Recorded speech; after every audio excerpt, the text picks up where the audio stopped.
કાલોલ અને હાલોલ ફાયર બ્રિગેડની ટીમો પહોંચી છે। રેસ્ક્યુ બોટમાં પેટ્રોલ ન હોવાનો ચોંકાવનારો દાવો કરવામાં આવ્યો। તંત્ર શું કરી રહ્યું છે, અધિકારીઓ શું કરી રહ્યા છે, ખબર નથી પડી રહી કે જ્યારે મુશ્કેલીનો સમય આવે ત્યારે તમે બધા ક્યાં જતા રહ્યો છો કે પોતાના ભંગાર જેવા બનાવેલા મશીનો કોઈ કામે નથી આવી રહ્યા। અધિકારીઓ જેવા થઈ ગયા છે બધા મશીનરી। અધિકારીઓને સવાલ પૂછીએ તો એમને જવાબ નથી દેતા। જાય મંત્રી, જાય ધારાસભ્ય, જાય સાંસદ, ત્યાં કરે ત્યાં કામગીરી, પડી જાવ પાણીમાં, લેવો એમને તો કઈ ખબર પડે કે તમે સાચા જનપ્રતિનિધિ છો ભાઈ। હજુ સુધી તમે અમારી ચેનલને સબસ્ક્રાઇબ નથી કરી તો અત્યારે જ ન્યૂઝરૂમ ગુજરાતને સબસ્ક્રાઇબ કરો, ફેસબુક અને ઇન્સ્ટાગ્રામ પર ફોલો કરો।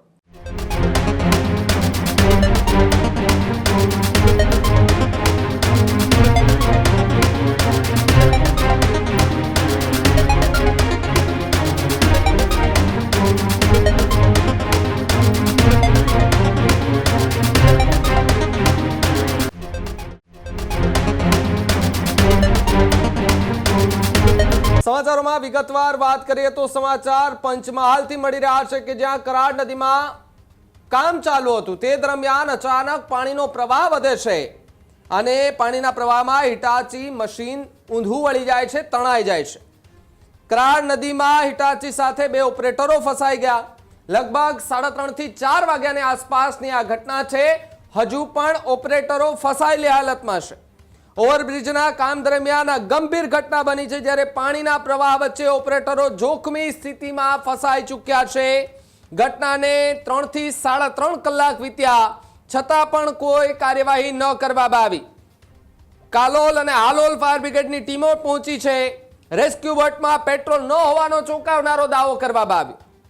સાથે જ પેટ્રોલના અભાવે બચાવ કામગીરી થોડીવાર માટે અટવાઈ ગઈ હતી। સ્થાનિક લોકો છે તેમને જાણ થતા તરત જ સ્થાનિકના જે યુવાનો હતા તે મદદે દોડી આવ્યા। સ્થાનિક લોકો બોટલમાં પેટ્રોલ લઈ અને તાત્કાલિક તેમણે જે ત્યાં બોટ રહેલી હતી તેની અંદર પેટ્રોલ પૂરવાનો પ્રયાસ કર્યો, જો કે છતાં પણ બોટ ચાલુ ન થઈ। ઓપરેટરો હજુ પણ પાણી વચ્ચે ફસાયેલી હાલતમાં છે। બચાવ તંત્ર સામે ગ્રામજનોમાં રોષનો માહોલ ફેલાયો છે। આપત્તિ સમયે સાધનોની અછત અંગે ચર્ચા તેજ થઈ રહી છે। બંને ઓપરેટરોની સુરક્ષાને લઈને ચિંતાજનક સ્થિતિ છે। જુઓ તમને આ દ્રશ્યો, આ એક્સક્લુઝિવ દ્રશ્યો ન્યૂઝરૂમ ગુજરાતની ટીવી સ્ક્રીન પર અમે બતાવી રહ્યા છે। આ 4 વાગ્યાના એ દ્રશ્યો છે। આ 4 વાગ્યાના દ્રશ્યો છે કે જ્યારે બોટ તો ત્યાં પહોંચી પરંતુ બોટમાં જે મશીન છે તેમાં પેટ્રોલ ન હતું। તંત્ર શું કરી રહ્યું છે, અધિકારીઓ શું કરી રહ્યા છે, ખબર નથી પડી રહી। ફાંકા ફોજદારી કરવાનું બંધ કરી દો, કામ કરવામાં તમે ધ્યાન આપો તો આવી પરિસ્થિતિમાં તમે કેવી રીતે કામ આવી શકો તેના માટે તમારે અમુક નિર્ણયો લેવા જોઈએ। ગંભીર સવાલો તમારા ઉપર ઉભા થઈ રહ્યા છે। અત્યારે મારે સવાલ ત્યાંના સાંસદને છે, મારે સવાલ ત્યાંના એ ધારાસભ્યોને છે, મારે સવાલ ત્યાંના એ તંત્રના અધિકારીઓને છે કે જ્યારે મુશ્કેલીનો સમય આવે ત્યારે તમે બધા ક્યાં જતા રહ્યો છો? મુશ્કેલીના સમયે તમારા આવા ભંગાર જેવા સાધનો કામે નથી આવતા। ભંગાર જેવા એટલા માટે કહું છું કે તમારા સાધનોમાં પેટ્રોલ સ્થાનિકોએ નાખ્યું છતાંય તમારી બોટો ચાલુ ન થઈ। પેલા 2 કર્મચારીઓ જે હિટાચી ચલાવી રહ્યા હતા એ હજુ પણ પાણીની વચ્ચે પ્રવાહમાં ફસાયેલા છે। એક પણ એવો અધિકારી ત્યાં બતાવો કે પાણીની ત્યાં જઈને કહે કે અમે આ કામગીરી કરી રહ્યા છે। કોઈ અધિકારી આના માટે બોલવા માટે તૈયાર નથી। આપત્તિના સમયે તમે ક્યાં જતા રહો છો? તમને ખબર છે કે અહીંયા બ્રિજની કામગીરી ચાલુ છે ને અચાનક પાણીનો પ્રવાહ આવી ગયો। માનીએ છે કે આખી ઘટના કુદરતી બની, પરંતુ બચાવ કામગીરી સમયસર ન થાય તો જીવનું જોખમ એ બંને ઓપરેટરોનું મુકાય કે ન મુકાય? તમારી સામે એટલા માટે સવાલ છે। પેલા ત્યાંના જે અધિકારીઓ જે કદાચ પહોંચ્યા હતા ટાઈમે, મારા સહયોગી ભાવિન પરમાર ત્યાં પહોંચ્યા હતા અને પહેલા પણ મારા ભાવિને જે અહેવાલ બતાવ્યો હતો જેની અંદર ઓપરેટરો 4:30 વાગે ફસાયેલા હતા, અત્યારે પણ તે ત્યાં ગ્રાઉન્ડ પર હતા, ત્યાંથી એમણે રિપોર્ટ મોકલ્યો। અત્યારે પણ એ લોકો ત્યાં ફસાયેલા છે। મોટી સંખ્યામાં સ્થાનિકો ત્યાં રેસ્ક્યુ ઓપરેશનમાં જોડાઈ રહ્યા છે। તંત્રના કેટલાક અધિકારીઓને કદાચ ખબર પણ નહીં હોય। જે બોટ છે, બોટ તો હજુ સુધી ચાલુ પણ ન થવાની વાત હાલ સામે આવી રહી છે, પરંતુ પહેલા અધિકારીઓ અને મારા સંવાદદાતાને સાંભળો। મારા સંવાદદાતા જ્યારે ભાવિન પરમાર એ જગ્યાએ પહોંચ્યા અને સતત બીજી વખત તેમણે ત્યાંથી એ સ્થિતિનો તાગ મેળવવાનો પ્રયાસ કર્યો ત્યારે કયા પ્રકારના દ્રશ્યો મધરાત્રે આમ તો જોવા મળ્યા। પેલા મારા સહયોગીને સાંભળો અને પછી તમને જે ત્યાં સ્થાનિક લોકો છે, જે સરપંચ છે, એમની પણ પ્રતિક્રિયા સંભળાવી છે।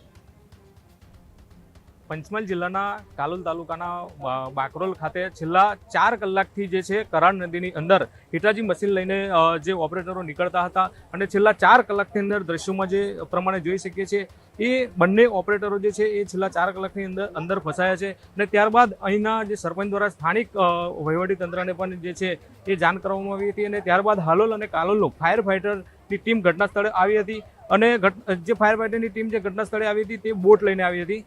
એ બોટ લઈને તો આવી પરંતુ તેમાં પેટ્રોલ ન હોવાથી બોટ ચાલુ ન થઈ શકી હતી અને ત્યારબાદ જે સ્થાનિક યુવકો છે તેમના દ્વારા જે બોટલમાં પેટ્રોલ લાવીને આપવામાં આવ્યું હતું ત્યારબાદ પણ હજુ સુધી 4 કલાકથી વધારેનો જે સમય છે એ થયો છે પરંતુ જે છે હજુ સુધી બોટ ચાલુ થઈ નથી અને જે યુવાનો છે એ પણ જે છે એ છેલ્લા 4 થી 5 કલાકથી જે છે એ અંદર જ બેઠા છે। ત્યારે હાલ જે સ્થાનિક પ્રશાસન છે, સ્થાનિક વહીવટી તંત્ર છે તેની જે છે એ ઘોર બેદરકારી જે છે એ સામે આવી છે। સ્થાનિક જે વહીવટી તંત્ર છે તેની સામે પણ જે છે એ ઘણા બધા જે છે એ સવાલો ઊભા થઈ રહ્યા છે। હવે પ્રશ્ન એ છે કે સાંજ પડી ગઈ છે તો જે ઓપરેટરો જે અંદર ફસાયા છે છેલ્લા 4 કલાકથી એ બહાર નીકળશે કે કેમ એ પણ જે છે એ સવાલો ઊભા થઈ રહ્યા છે। Bhavin Parmar, news room, Panchmahal. જોયા ને તમે આ દ્રશ્યો ખૂબ ભયાનક હતા। હજુ પણ ઓપરેટરો ફસાયેલા છે। સ્થાનિક તંત્રની ઘોર બેદરકારી છે કે પોતાના ભંગાર જેવા બનાવેલા એ મશીનો કોઈ કામે નથી આવી રહ્યા। એક જાણ સુદ્ધા પણ જો કોઈને કરવામાં આવી હોય તો આપણે કદાચ માની લઈએ કે એમણે આ ઘટનાની ગંભીરતા લીધી છે, પરંતુ લગભગ 3:30 વાગ્યાની વાત છે। 8:30 વાગે આવ્યા છે, 8:30 વાગ્યા આસપાસ આવ્યા છે। હજુ સુધી એક પણ અધિકારી કે એક પણ એવો મોટો નેતા નથી કે ત્યાં પહોંચ્યો હોય ને કામગીરીમાં એમણે કોઈ નિરીક્ષણ કર્યું હોય। શું કોઈના જીવ જાય પછી તમે બધી મશીનરો રિપેર કરાવશો? મંત્રીઓ, નેતાઓ, અધિકારીઓ શું માત્ર તાઇફાઓ કરશે? આ માટે તમને બેસાડ્યા છે ત્યાં, આ માટે ખુરશી પર ત્યાં લઈ આવ્યા છે કે તમે તમાશો જોયા કરો। જે ઓપરેટરો કામગીરી કરી રહ્યા હતા એમની મદદે ત્યાંના સ્થાનિકો આવ્યા। પેટ્રોલ પૂરું થઈ ગયું, પેટ્રોલ જે બોટની અંદર નાખવાનું હોય અરે નાખીને તો તંત્રએ લાવવાનું હોય કે અમે બોટ લઈ આવ્યા છે તો અમારી જવાબદારી છે કે પેટ્રોલ એ બોટમાં અમે નાખીને લઈ આવ્યા। પરંતુ સ્થાનિકોએ માનવતા દાખવી અને કહ્યું કે પેટ્રોલ તમારે નથી લાવવું, અમે બોટલોમાં લઈ આવીએ। સ્થાનિકો જ્યારે બોટલોમાં પેટ્રોલ લઈને ત્યાં પહોંચે છે તો બોટ ચાલુ જ નથી થતી। ક્યાંથી થાય? ભંગાર જેવી બનાવી દીધી છે તમે બોટને પણ કે જ્યારે ખરેખર સમય આવે છે બોટને વાપરવાનો, જ્યારે ખરેખર મુશ્કેલીનો સમય આવે છે ત્યારે તમારા ભંગાર જેવા સાધનો કામ પણ નથી આવતા। શું કામ પણ નથી આવતા? અધિકારીઓ શું કામે આવવાના? તો અધિકારીઓ જેવા થઈ ગયા છે આ બધા મશીનરી। અધિકારીઓને સવાલ પૂછીએ તો એમને જવાબ નથી દેતા। નેતાઓને પૂછે તો કે ભાઈ સર્ચ ચાલુ છે, બધું તપાસ ચાલુ છે, કેવી રીતે ઘટના બની, શું થયું। હાલ જે રેસ્ક્યુની ટીમ જ્યાં પહોંચી છે, રેસ્ક્યુની ટીમ તો પોતાનું જે કહેવાય ને ફરજ નિભાવે છે તે કે ભાઈ ગમે એમ કરીને ત્યાં પહોંચીને 2 ઓપરેટરને આપણે બચાવીએ।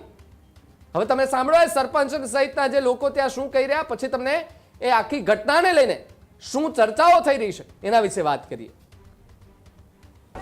બાકરોલ નેસ ફરિયા અને હરસિદ્ધિ મંદિર તરફ રસ્તાનો ઓવરબ્રિજનું કામ ચાલુ થયું છે 6 મહિનાથી અને અત્યારે ઈટાજી મશીન લઈને બંને જણા અંદર ઉતર્યા હતા અને અચાનક પ્રવાહી પાણી વધી જવાથી એ લોકો વચ્ચે ફસાઈ ગયા છે અને સળિયા પર બંને જણા અત્યારે તમે જોઈ રહ્યા છો કે સળિયા પર જ બેઠેલા છે। અમે મામલતદાર સાહેબશ્રીને જાણ કરી એટલે ત્યાંથી ફાયર ટીમ અને બોટની ટીમ હાલોલથી મંગાવી છે। બચાવ કાર્ય ચાલુ છે, હજુ બંને અંદર જ છે। અમે જેટલું બને એટલું ફર્સ્ટ કામ કરવા માટે મામલતદાર સાહેબને વાત કરી છે। રજૂઆત તો બધા અત્યારે જયપાલસિંહ છે, પછી વિપુલભાઈ છે, અમારા ગામના વડીલો બધા બચાવ કાર્યમાં લાગી ગયા છે। 3-1 વાગ્યાની ઘટના હશે, એકચ્યુઅલી ટાઈમ તો મને નથી ખબર, પણ 3 વાગ્યા પછીની જ ઘટના બનેલી છે। અત્યારે એ રાજકોટ કંઈક મશીન લઈ જવાનું હતું એટલે એ લોકોએ જલ્દી કાઢવા માટે પ્રયત્ન કર્યો પણ બિચારા ફસાઈ ગયા છે। આજ રોજ કાલોલ તાલુકાના બાકરોલ ગામે હરસિદ્ધિ માતાજીના મંદિર તરફ જતા બ્રિજ પર કૈડ નદી પર જે નવીન બ્રિજનું કામ ચાલી રહ્યું છે તેના મશીન પેલી સાઈડ હતું, ત્યાંથી મશીન આ સાઈડ લાવવા માટે પ્રયત્ન કરતા હતા પણ અચાનક મશીન વચ્ચે આવતા પાણીનો પ્રવાહ ઉપર તરફ વિસ્તારમાં રાત્રે જે વરસાદના કારણે ઉપર તરફમાં વધારે વરસાદ પડ્યો છે તેના કારણે પાણીનો પ્રવાહ વધતા મશીન કાબૂમાં ન રહેતા પલટી મારી ગયું છે ત્યાં। અને ત્યાં 2 માણસ છે એ ભાઈ એક માણસ તો કૂદીને મશીન પલટી માર્યું એટલે નીકળીને સળિયા પર જતો રહ્યો છે પણ બીજો થોડી વાર ફસાઈ રહ્યો, પછી બી એને 2 જણાએ મદદ કરીને એ બી નીકળીને ત્યાં સળિયા પર અત્યારે હાલ બેસી ગયો છે. તો બાકરોલ સરપંચશ્રીનો અમારા પર ફોન આવ્યો કે આ ઘટના આવું આ જગ્યા પર બની છે. તમે તુરંત મામલતદારશ્રીને પ્રશાસનને ફોન કરી ફાયર વિભાગ ટીમને કાલોલને બી ઘટના સ્થળે પહોંચી ગઈ છે અને બીજી ટીમ હાલોલ ટીમ પણ ઘટના સ્થળે આવે છે. સાંભળ્યું ને? આ સાંભળ્યા ને તમે? ત્યાંના સ્થાનિકો હતા, ત્યાંના સરપંચો હતા. લૂલો બચાવ કરતા લોકો તો જોવા મળે છે, પરંતુ ત્યાંના સ્થાનિક લોકોને ધન્યવાદ છે, અભિનંદનને પાત્ર છે કે તેઓ ત્યાં પેટ્રોલની બોટલો લઈને બોટ ચાલુ કરવા માટે નીકળ્યા. જ્યારે કોઈનો જીવના જોખમે ત્યાં એ લોકો કામગીરી કરી રહ્યા છે. રેસ્ક્યુ ઓપરેશન દરમિયાન આવી સ્થિતિ ક્યારેય ન હોઈ શકે. ગુજરાતની અંદર જ્યારે જ્યારે આવી સ્થિતિ આવે છે, આવી સ્થિતિનું જ્યારે નિર્માણ થાય છે, ત્યારે સવાલ તંત્ર પર ઉભો થાય છે કે તંત્ર કેમ પોતાની જે કામગીરી જે છે તે વ્યવસ્થિત નથી નિભાવતી. જ્યારે આખી આ ઘટના બની, જ્યારે આખો આ વિવાદ સામે આવ્યો, જ્યારે આખી આ નહેરમાંથી જે કામગીરી ચાલુ હતી, જ્યારે એ જેસીબી પલટી મારી ગયું, 2 ઓપરેટરો 3:30 વાગ્યાના ફસાયા, 8:30 વાગ્યાનો સમય થવા આવ્યો છે, હજુ સુધી કોઈએ પણ જાણ સુદ્ધા નથી લીધી. કારણ કે એમના ક્યાંય બાપ દાદાના દીકરા છે. સવાલ છે ગંભીર.